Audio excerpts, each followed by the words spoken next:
What's the most rebellious thing you did as a teenager? In my family, there was one rule. I needed my twins' permission to seek medical help. I was watching Vanessa practice her birthday speech when my lungs seized up. I reached for my inhaler on the coffee table, but Mom snatched it away. Vanessa, does Ellie need this? My twin didn't even look up from her phone. She used it at lunch. She's fine. You heard your sister. Mom dropped my inhaler in her purse. No attention seeking today. It's Vanessa's sweet 16th. The rule had been in place since we were 12. The day I faked pneumonia during Vanessa's ballet recital. I hadn't faked it, but Vanessa said I had. So that became the truth. From then on, every headache, every fever, every asthma attack had to be verified by the golden twin. Can't breathe.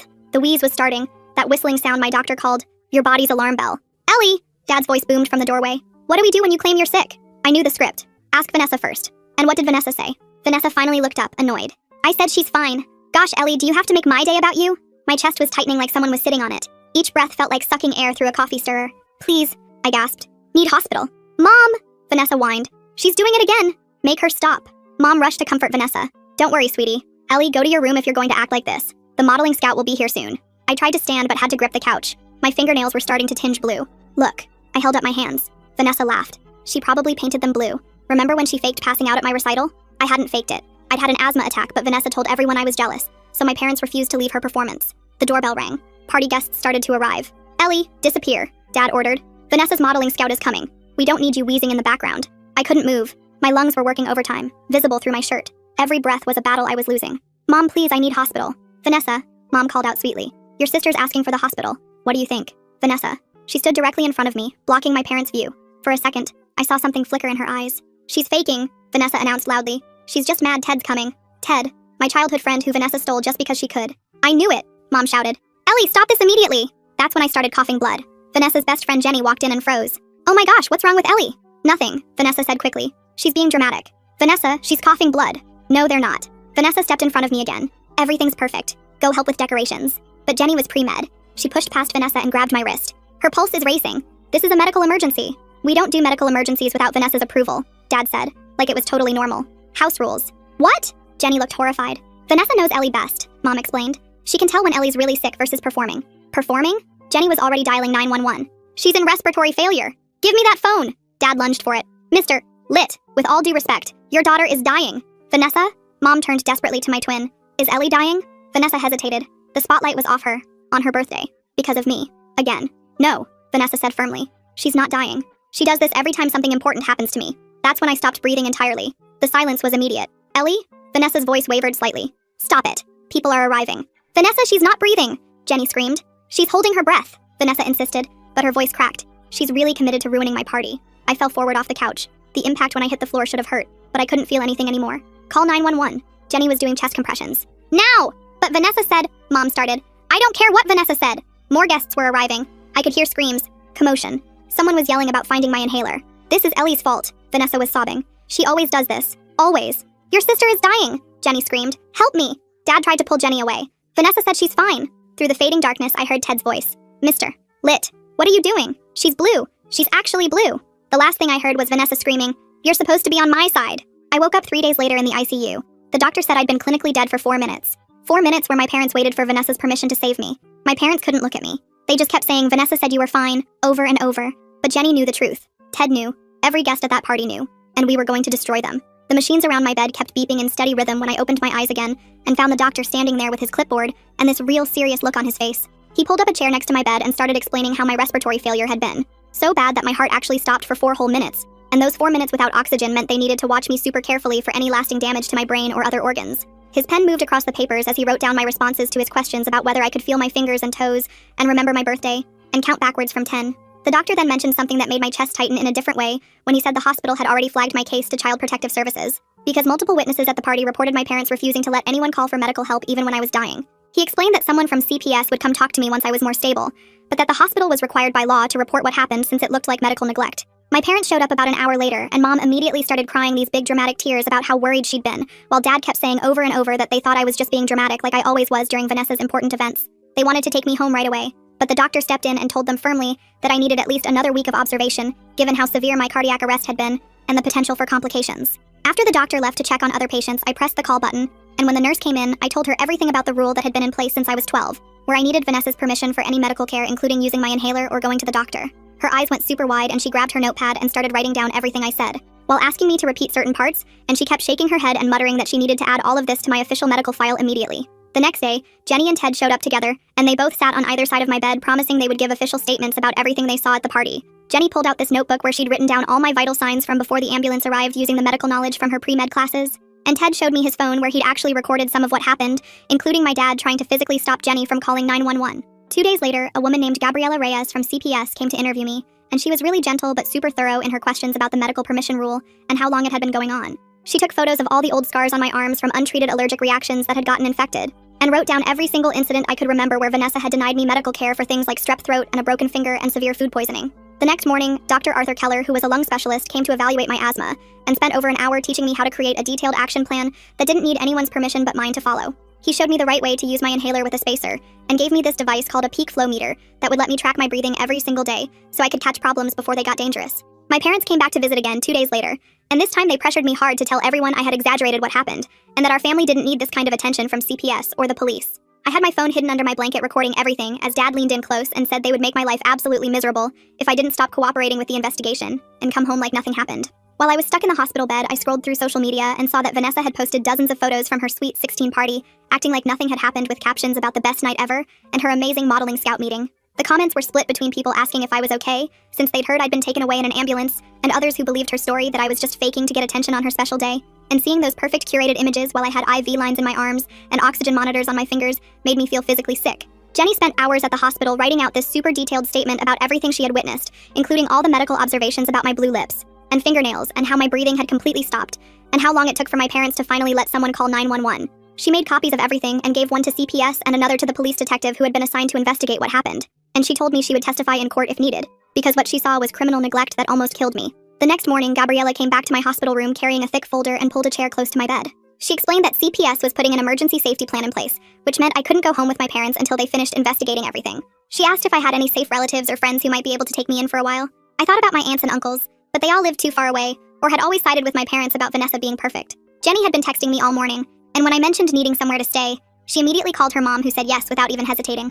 Gabriela had to run background checks on Jenny's parents and do a home visit to make sure their house was safe, which took 3 days of paperwork and phone calls. The social worker came to inspect Jenny's house, checking that there was a proper bedroom for me, and asking her parents tons of questions about their work schedules and whether they understood what they were taking on. Once everything got approved, Jenny's dad drove his truck to my parents' house to help me pack my stuff. My parents stood in the doorway watching with these angry looks on their faces while I grabbed clothes and books and my school laptop from my room. Mom kept saying this was all a big misunderstanding, and I should just come home where I belonged, but Gabriela was there making sure they didn't try to stop me from leaving. Dad crossed his arms and told me I was making a huge mistake that would destroy our family, but I just kept packing boxes and carrying them out to the truck. Vanessa watched from her bedroom window upstairs, and I could see her typing on her phone, probably telling everyone her version of what was happening.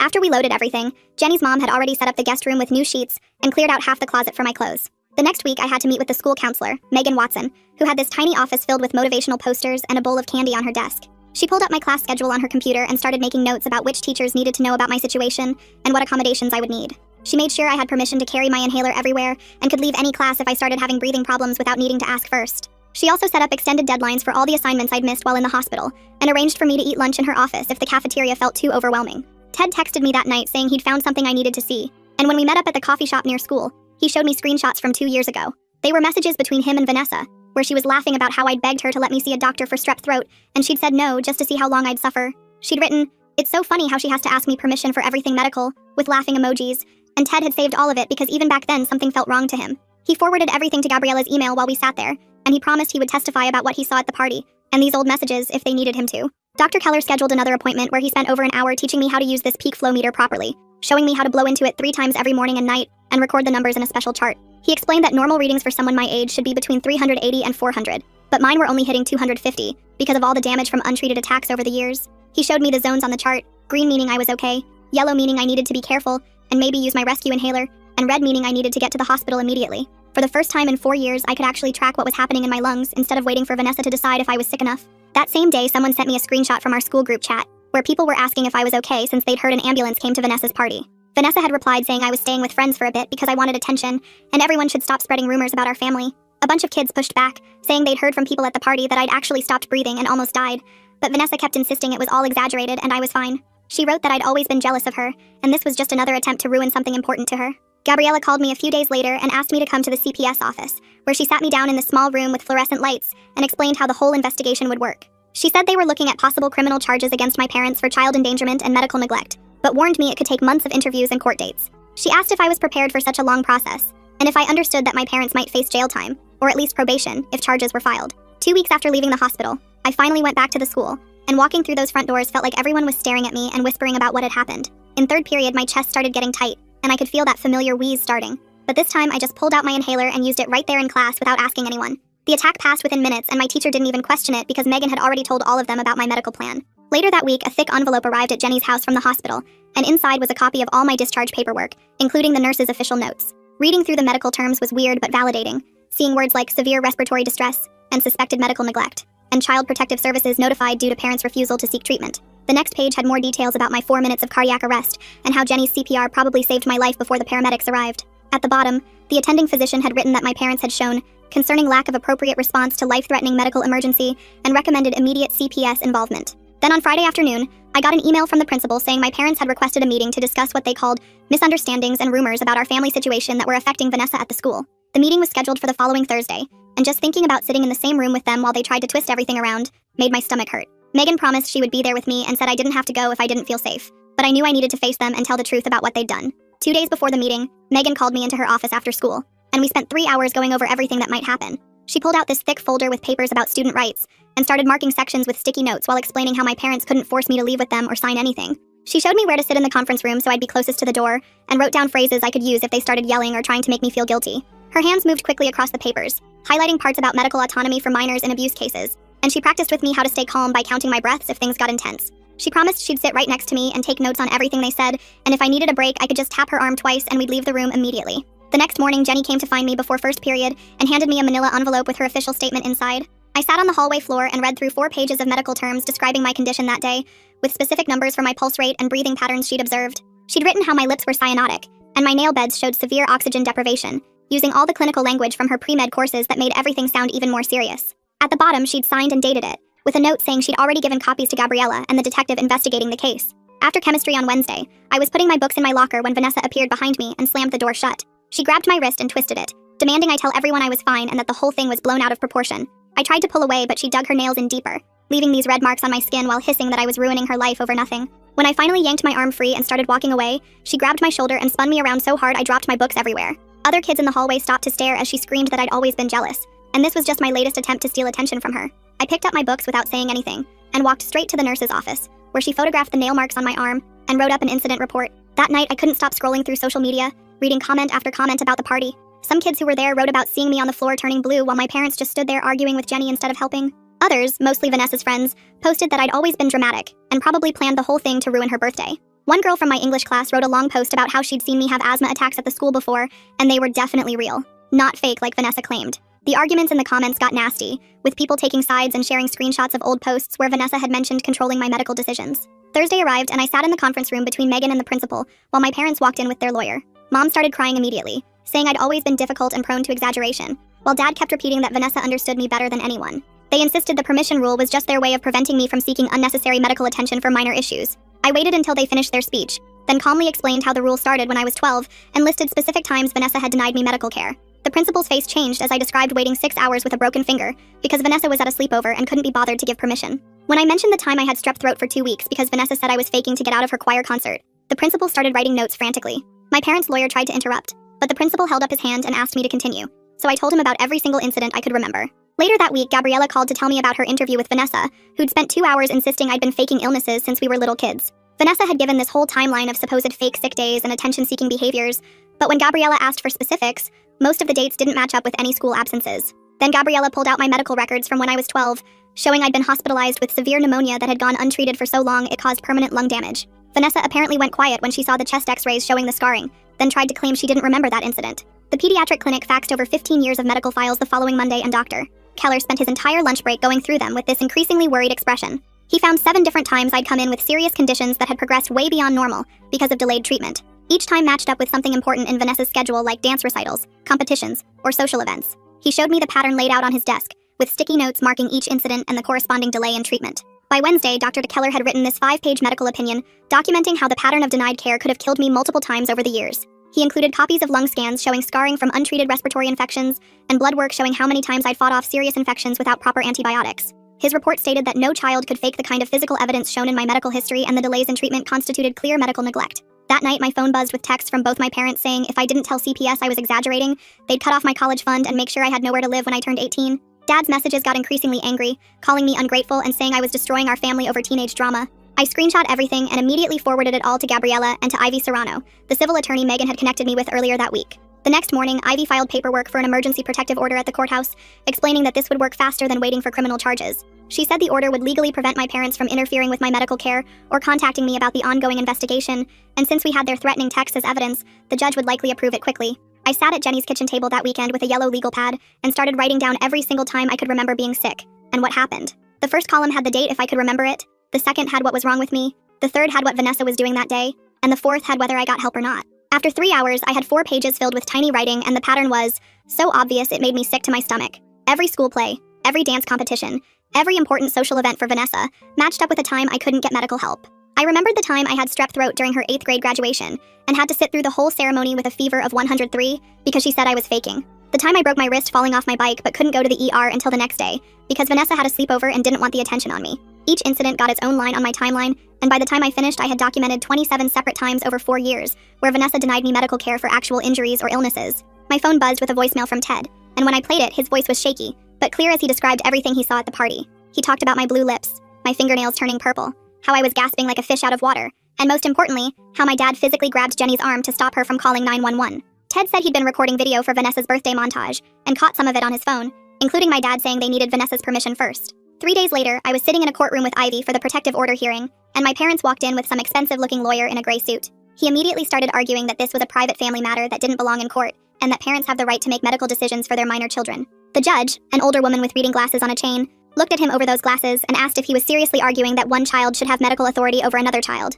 The lawyer tried to explain it as a parenting choice, but the judge cut him off and asked my parents directly if they really made one daughter ask the other for permission to use an inhaler during an asthma attack. My mom started to explain how Vanessa knew me best, but the judge's face got harder with every word. After 40 minutes of arguments, the judge granted the protective order, but it wasn't as broad as Ivy wanted. I got full control over my own medical decisions without needing anyone's permission ever again, and my parents could only see me with supervision from CPS or another approved adult. The judge said she'd never heard of parents delegating medical decisions to a sibling and found it deeply concerning, but she couldn't grant the full no-contact order without more evidence of direct harm. That afternoon, I checked my phone and saw Vanessa's Instagram rant about how I'd ruined her entire future. The modeling scout had officially withdrawn their interest after hearing about what happened at her party, and she was blaming me for destroying her dreams with my attention-seeking dramatics. The comments were brutal, though, with kids from the school calling her out for letting me almost die, and I noticed several of her friends had unfollowed her, including 2 girls from her dance team. Later that week, Gabriella came by Jenny's house with a thick folder that contained CPS's preliminary report. I sat on the couch and read through 15 pages of interviews with witnesses from the party, medical professionals from the hospital, and school staff who'd noticed concerning patterns over the years.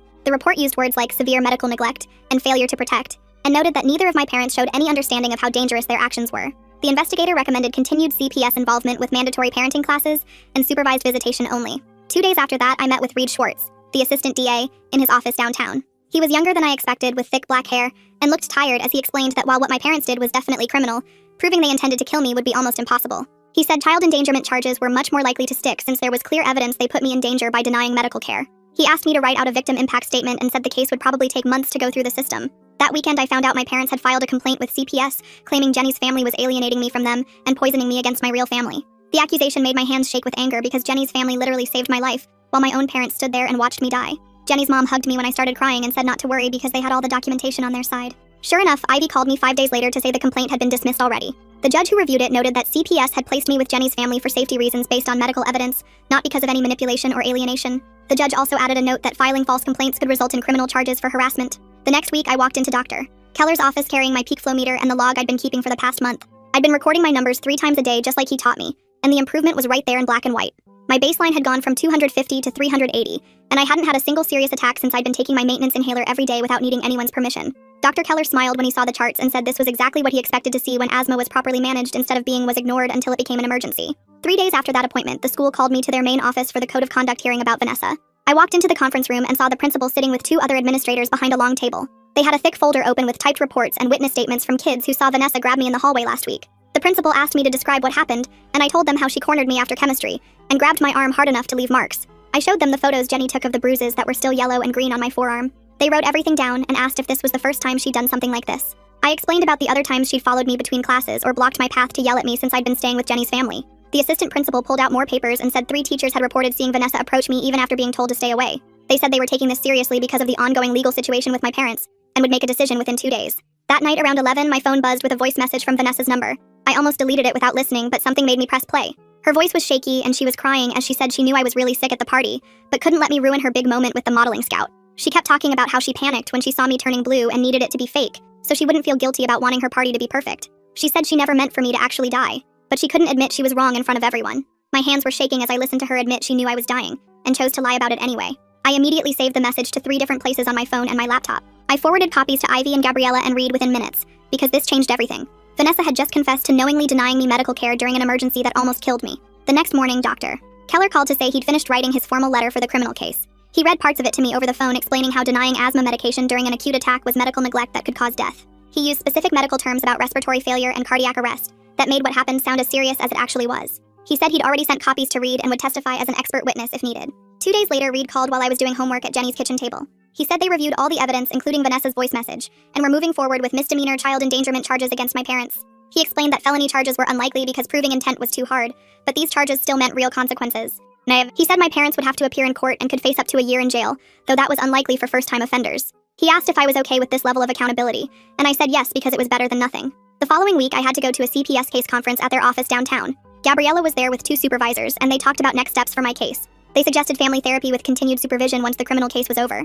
I told them I didn't feel safe in therapy with people who hadn't admitted doing anything wrong. I explained how my parents still insisted they were just following house rules and didn't see the problem. The supervisors looked at each other and agreed to revisit therapy after the criminal case finished. They said my safety came first, and forcing therapy before my parents accepted responsibility could do more harm than good. Later that week, Megan called me into her office at the school to work on something she called an accommodations plan. She had forms spread across her desk that would guarantee I always had access to my medication at the school. We wrote down that I could leave any class if I had breathing problems without needing permission. She added that I could carry my inhaler at all times and use it whenever I needed without asking anyone first. She made sure no teacher could question or deny these accommodations no matter what. She filed copies with the nurse and every one of my teachers and gave me a card to carry that explained my rights. Ted texted me that weekend asking if we could talk about the criminal hearing. We met at a coffee shop near school and sat at a corner table. He said he wanted to testify about what he saw at the party, but didn't know if I wanted him involved. We had an awkward conversation about how Vanessa had manipulated him too, by lying about me being jealous and dramatic. He showed me texts where she'd convinced him I was faking being sick for attention over the years. We agreed he should focus on just the facts of what he witnessed at the party, like my blue lips, and my dad trying to stop Jenny from calling 911.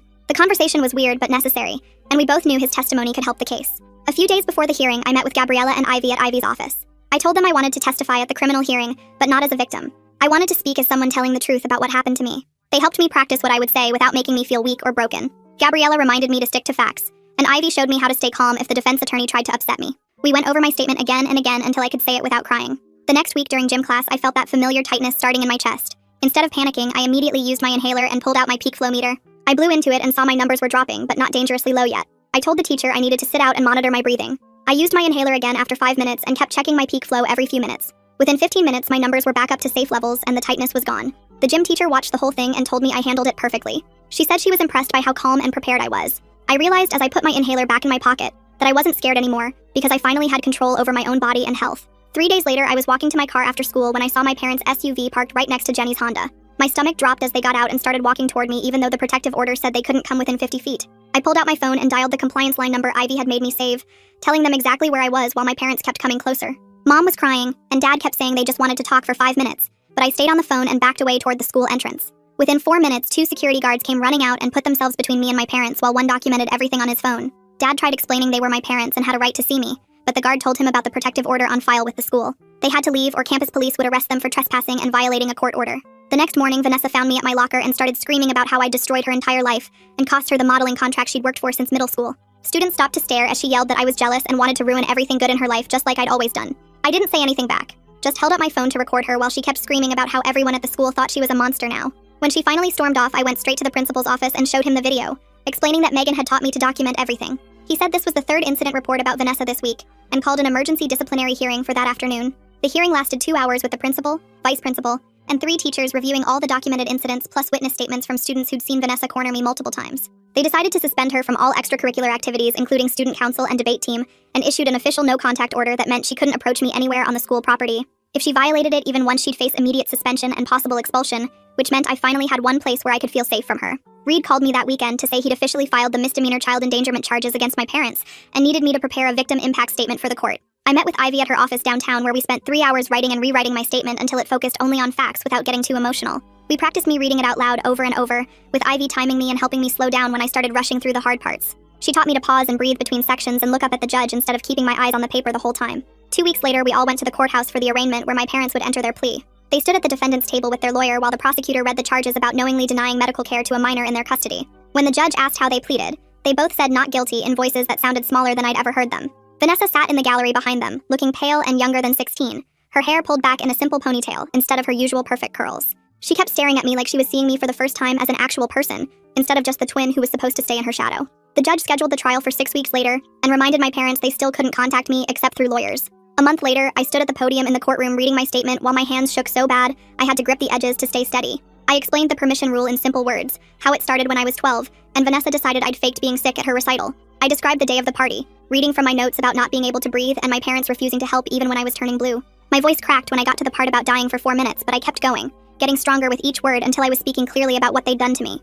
The courtroom was completely silent except for my voice and Mom crying quietly at the defendant's table. After 3 days of testimony from Jenny, Ted, and several party guests, plus Dr. Keller's medical evidence about my scarred lungs from years of untreated infections, my parents' lawyer asked to meet with the prosecutor. They worked out a plea deal where my parents would plead guilty to a lesser charge in exchange for 18 months of mandated parenting classes and compliance monitoring instead of possible jail time. It wasn't the maximum punishment, but it meant they had to admit guilt, and it would stay on their criminal record forever, affecting any future jobs or housing applications. The judge approved the deal, but then added something extra, expanding my protective order to specifically state in legal language that Vanessa had zero authority over my medical decisions forever. The order said my health and medical care were my responsibility and right alone, and any attempt by family members to interfere would be considered a violation. 2 weeks after the trial ended, Gabriella came to Jenny's house for our final intensive meeting, where she said CPS was closing the active investigation phase. They were satisfied I was safe and thriving with Jenny's family, but would do periodic check-ins for the next year, and had set up therapy referrals if I wanted them. She gave me a folder with all the case documentation, and her direct number if I ever needed help again. That night at dinner, Jenny's parents said the emergency placement period was technically over, but they wanted me to know I was welcome to stay through the rest of the school year, and even through graduation if I wanted. Jenny's mom held my hand and said I'd become like a second daughter to them, and they couldn't imagine me leaving now.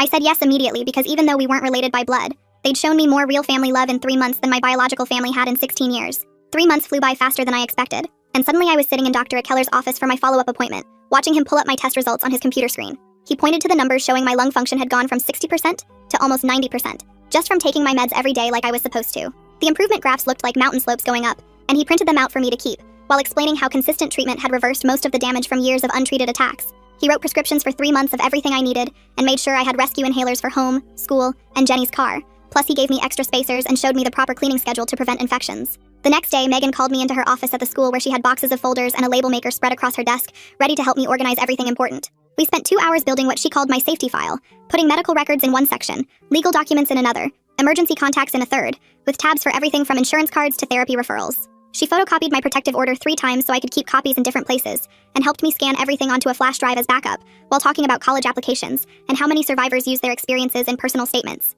We looked at scholarship opportunities for medical hardship cases, and she gave me pamphlets for schools with good support systems, for students with chronic health conditions, marking the ones with strong pre-med programs since I'd been thinking about that lately. Ted texted me that weekend asking if I wanted to grab lunch at the diner near school, just the 2 of us without any mention of Vanessa or the trial or anything heavy. We sat in a booth eating burgers and talked about normal stuff like his soccer season and my science project, setting clear boundaries that we wouldn't discuss my sister or what happened at the party. It wasn't the same easy friendship we had as kids building forts in my backyard, but it was honest and real, with him checking that I had my inhaler before we went anywhere, and me actually appreciating that he cared enough to ask. My phone buzzed during chemistry class with a text from Vanessa saying she knew she'd made some mistakes and maybe handled things wrong, though she didn't actually say sorry or admit to nearly killing me. I stared at the message for a long time, my finger hovering over the reply button, but then I deleted it without responding because protecting my peace mattered more than getting the last word, or trying to make her understand what she'd done. That night, I sat at Jenny's kitchen table with a notebook and wrote out a personal statement for my safety file, clearly stating in my own words that all medical decisions were mine alone to make. I listed every legal document that supported this, from the protective order to the CPS findings